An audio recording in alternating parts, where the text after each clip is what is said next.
Lu buang-buang waktu lo.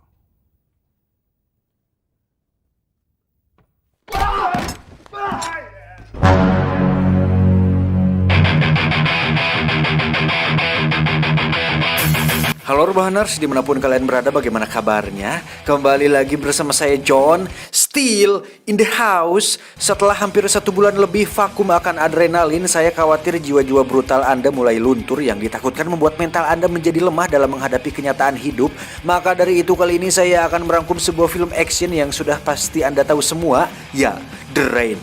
Dan tanpa banyak spoiler di awal, langsung saja pasang handsfree, simetriskan pusat rebahan, kencangkan celana dalam, selamat menonton. Dan mari kita katakan bersama-sama 1, 2, 3. Yuk, bareng-bareng yuk. Cekicrot. Get it when I get back.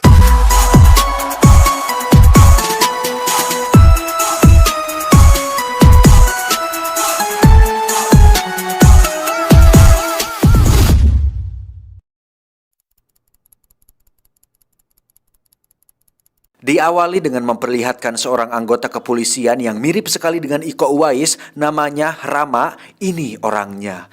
Terlihat dia sedang latihan fisik karena sebentar lagi akan melaksanakan misi pertamanya, yaitu penggerbekan alias The Raid. Tak lupa dia juga menyempatkan untuk sembahyang agar selalu diberikan keselamatan, apalagi sang istri sedang kereneh 7 bulan yang tentu saja membuat Rama agak berat untuk meninggalkannya.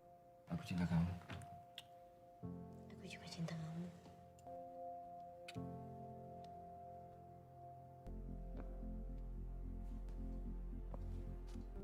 Aku akan boleh pulang.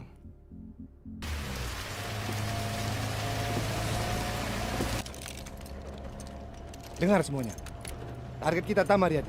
Dan mari saya perkenalkan, ini adalah Sersan Jaka sebelum berubah menjadi Sub-Zero. Beliaulah yang bertanggung jawab atas keselamatan semua pasukannya, termasuk Rama. Kalau kalian lengah, kalian yang dibantai. Di sisi lain kita akan diperlihatkan target dari misi penggerbekan ini, yaitu seorang bos mafia yang menguasai berbagai bisnis ilegal dan termasuk gedung ini. Namanya Tama atau kita panggil saja Ray biar lebih dekat dan gampang disebut, di mana beliau terlihat sedang memberi pelajaran kepada beberapa anak buahnya dengan menembak kepalanya satu persatu. Dan saat pelurunya habis, beliau pun membuka laci meja yang awalnya saya kira ingin mengambil peluru, ternyata dia berniat melanjutkan pelajarannya menggunakan sebuah palu yang siap menghantam kepala anak buahnya. Kembali ke Rama yang sudah tiba di lokasi, kita akan melihat Bapak Letnan yang menjadi otak dari penggerbekan ini, di mana beliau sebenarnya agak keberatan melihat Jaka membawa begitu banyak pasukan, karena niat awalnya Pak Letnan memang ingin misi ini dirahasiakan dan ingin berjasa sendirian tanpa dibantu oleh Shiva atau polisi lain. Dengan membagi pasukan menjadi 2 tim, mereka pun mulai memasuki gedung secara diam-diam, dimulai dengan tim 2 yang melumpuhkan penjaga yang kebetulan sedang menonton review film IQ 7 di televisi, sementara tim pertama mencoba untuk meminta kerjasama salah satu penghuni, yaitu Bapak Samsul yang memakai kacamata. Ini orangnya, agar bisa langsung masuk ke dalam gedung dan mencapai target dengan cepat. Pilihannya hanya 2. Sama saya atau dia. Sementara itu tim 2 terus melumpuhkan satu persatu penghuni yang dianggapnya sebagai anteknya si bos mafia alias Ray, di mana mereka diikat dan dibungkam agar tidak mengganggu jalannya misi penggerbekan ini.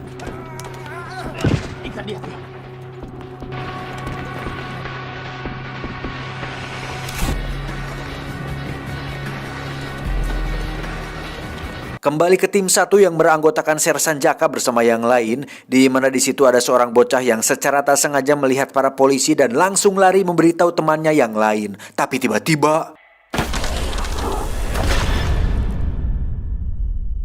ya, dengan geblohnya si Letnan menembak bocah itu yang sebenarnya hal itu tidak diperlukan. Namun teman si bocah yang sudah menekan tombol alarm akhirnya membuat Ray alias si bos mafia menyadari kedatangan mereka dan siap untuk membunuh siapapun yang mengganggu kerajaannya. Masalah?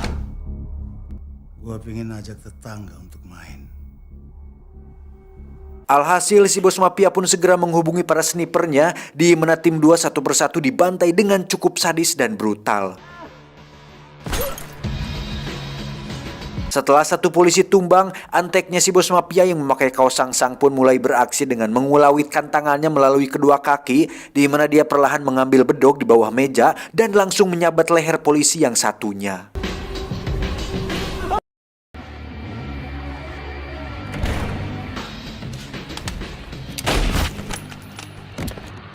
Lantai 5 aman. Tak cukup sampai situ, supir mobil polisi pun diderede dengan cukup brutal sehingga para polisi tidak bisa pulang ke kantor kecuali pesan Gojek. Setelah tim 2 yang menjaga lantai bawah habis dibantai, kini tim 1 yang beranggotakan Rama, Sersan Jaka, dan Letnan benar-benar harus survive tanpa backup. Terlebih lagi, ini adalah misi rahasia yang tidak satupun orang yang tahu. Semua yang mendengar ini, Sersan Jaka di sini. Masuk. Menyadari siapa dalang di balik aksi ini, si bos mafia pun berbicara lewat speaker dan akan memberikan imbalan kepada siapapun penghuni yang bersedia membantu alias membantai para polisi ini, yang diakhiri dengan kata-kata selamat bekerja dan selamat bersenang-senang. Jangan lupa bersenang-senang. Rama dan kawan-kawan pun diberondong timah panas dari seberang lantai atas, di mana sebagian besar pasukan habis dibantai oleh beberapa anak buah si bos mafia ini.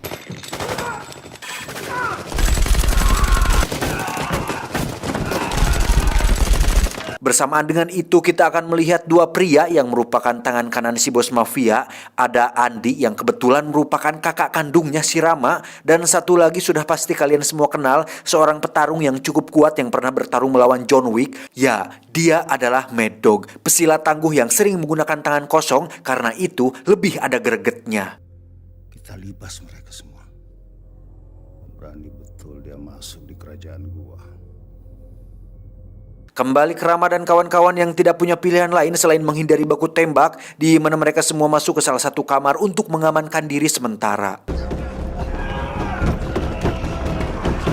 Satu anggota pun harus mati karena dia dengan bolohonya berjalan ke depan jendela yang tentu saja sudah ada sniper yang siap menembak. Sementara itu Rama dengan cepat mencari jalan keluar dari gedung dengan menghancurkan lantai kamar, di mana saat Sersan Jaka turun duluan, dia pun langsung diserang oleh penghuni di lantai bawah. Setelah semua pasukan turun, satu anggota pun mencoba untuk menghancurkan lantai lagi agar bisa turun ke bawah. Namun ternyata dia tidak seberuntung tokoh utama atau si Rama, karena para penjahat itu langsung menembak yang membuat seorang anggota terluka di bagian telinga. Dan dia pasti akan menjadi beban.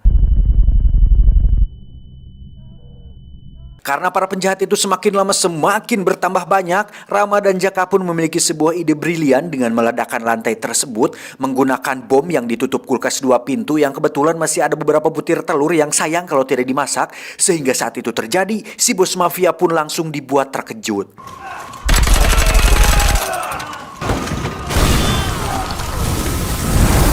Alhasil beliau pun mengirim 2 tangan kanannya, yaitu Andi dan Mad Dog, berharap para polisi itu bisa secepatnya diatasi.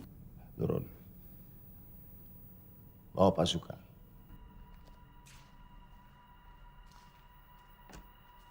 Selain harus menghindari pasukan si bos mafia, Rama dan kawan-kawan pun harus siap berhadapan dengan penghuni lain yang tergabung dalam kelompok parang atau geng parang, yang mana selain memiliki muka sangar, mereka juga tak akan segan-segan membunuh siapapun termasuk penghuni gedung itu sendiri. Saat geng parang akan menghampiri mereka, Rama pun menemani Bowo atau si anggota yang terluka telinganya tadi untuk memisahkan diri dari yang lain, di mana Jaka dan si Letnan akan mengalihkan perhatian dengan bersembunyi di dalam toilet.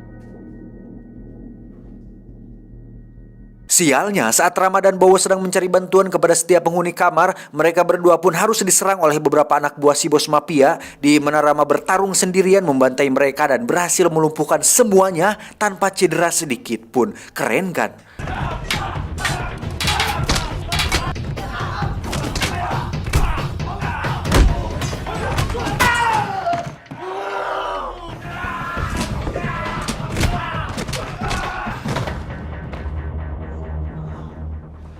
Karena mendengar suara gaduh di lantai atas, si geng parang pun segera pergi ke sana, yang mana di saat bersamaan akhirnya Rama dan Bowo ditolong oleh Bapak Samsul yang dengan baik hati mau melindungi dan menyembunyikan mereka berdua.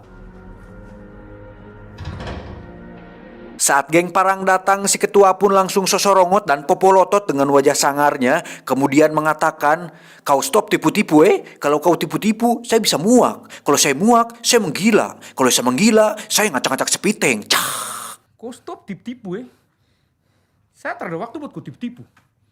Karena melihat dinding kayu yang mencurigakan, si ketua geng Parang pun menusuk-nusukan pedangnya dan bukannya malah mencari jalan masuk untuk ke dalam. Di mana adegan ini cukup menegangkan ketika Rama hampir saja tertusuk, tapi beruntung hanya menyerempet sedikit dari pipinya dan itu cukup mengelinukkan. Jangan coba-coba kau tipu saya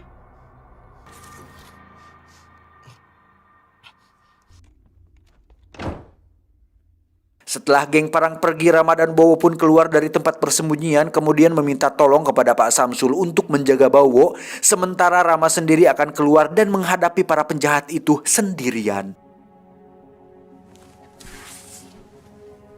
Jagain dia. Saya akan balik secepatnya. Dan inilah awal dari serangkaian perkelahian keren dan brutal di mana Rama langsung menyerang salah satu anak buah geng Parang dengan menjatuhkannya yang membuat dia menyangsang di tembok lantai bawah.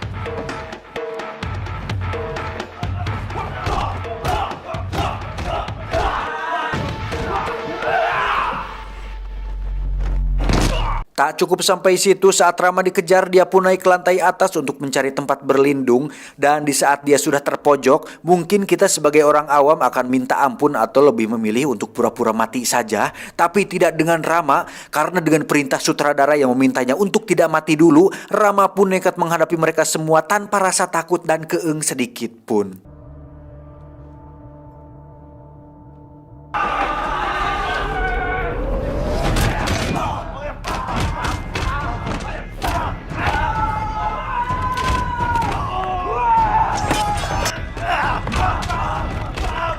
Pertarungan brutal yang cenderung bisa menimbulkan dolar kuning ini pun berlangsung sengit, di mana saat Rama berhasil membunuh anggotanya, Rama pun berinisiatif untuk menjatuhkan dirinya bersama sang ketua geng Parang yang membuat dia langsung modar.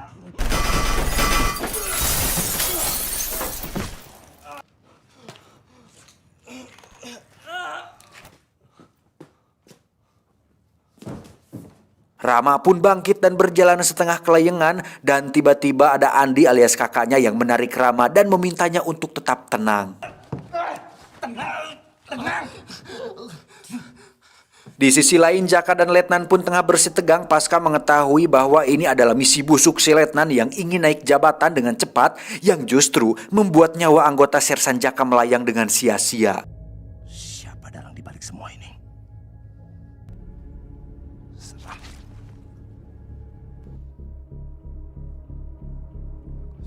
Saat Jaka keluar, tiba-tiba muncullah Medog yang langsung menyerang mereka bertiga dan tiba-tiba...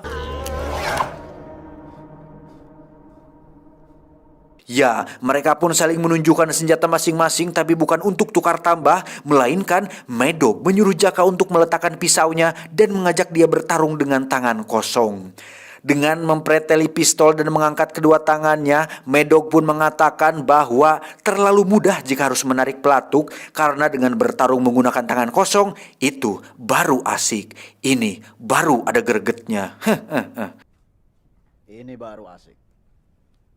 Pertarungan sengit pun berlangsung tegang yang sebenarnya Anda harus menonton sendiri adegan ini. Agak kurang kalau cuma denger narasi saya mah. Di mana Jaka akhirnya kalah dari Medog dan harus mati dengan leher yang dipatahkan.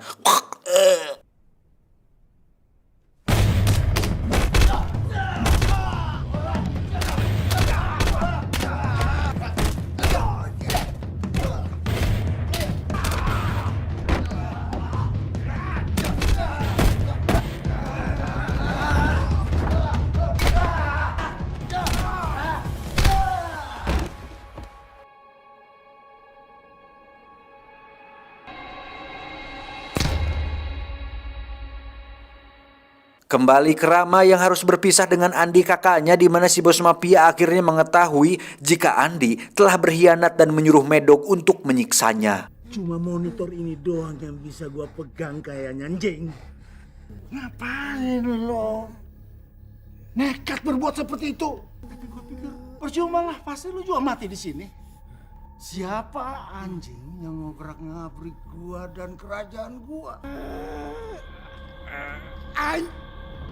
Tersisa Rama, si letnan dan salah satu anggotanya yang memutuskan untuk naik ke lantai atas, di mana mereka mengobrak-abrik tempat pembuatan narkoba dan membantai para pekerjanya.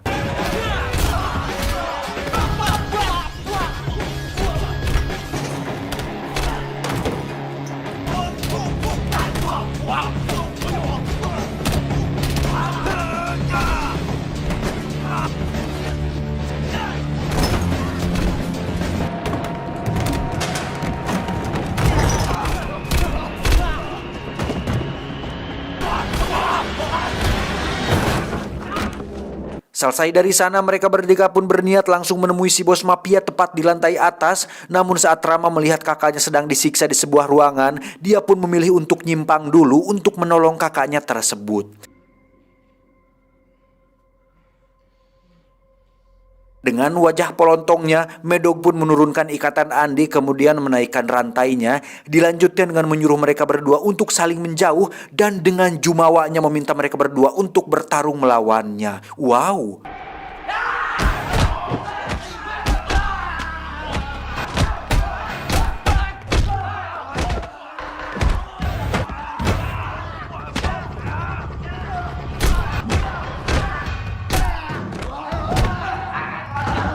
Sementara itu si letnan bersama anggotanya berhasil naik ke atas, di mana saat si letnan menyuruh anggotanya untuk mengikat si bos mafia, terjadi sesuatu yang tak terduga ketika si letnan membunuh anggotanya sendiri agar bisa berjasa sendirian dan naik jabatan sendirian. Goblok gak tuh?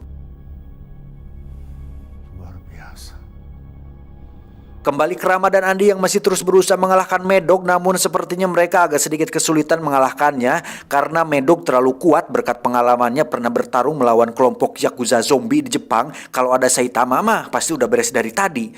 Pertarungan pun berlangsung sangat alot seperti daging stik yang dimasak kurang matang, di mana saat Rama melihat pecahan lampu neon, dia pun dengan cepat mengambilnya dan berhasil menusuk leher si Medog.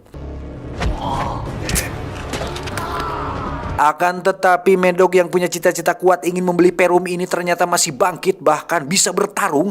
Meskipun pada akhirnya Rama berhasil menggorok lehernya menggunakan pecahan kaca neon yang masih menempel di lehernya tersebut.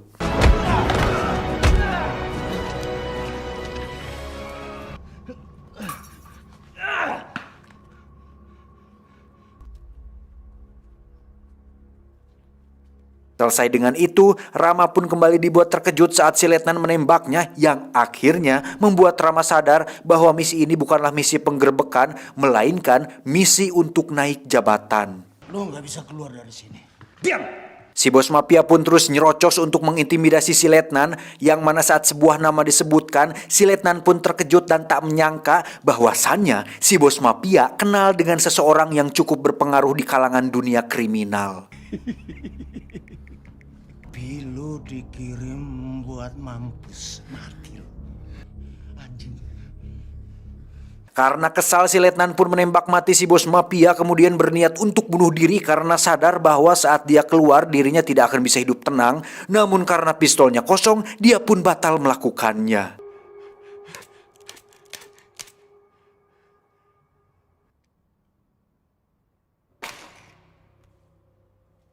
Setelah semua selesai, Rama pun membawa si letnan untuk diserahkan kepada pihak berwajib, padahal dirinya juga sama. Sedangkan Andi memutuskan untuk tinggal dan menjadi bos baru penguasa gedung ini. Tamat, ending yang cukup membrutalkan.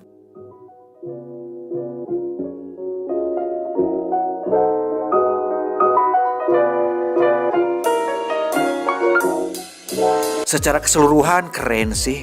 Buat saya pribadi tetap menjadi film action Indonesia paling keren sejauh ini.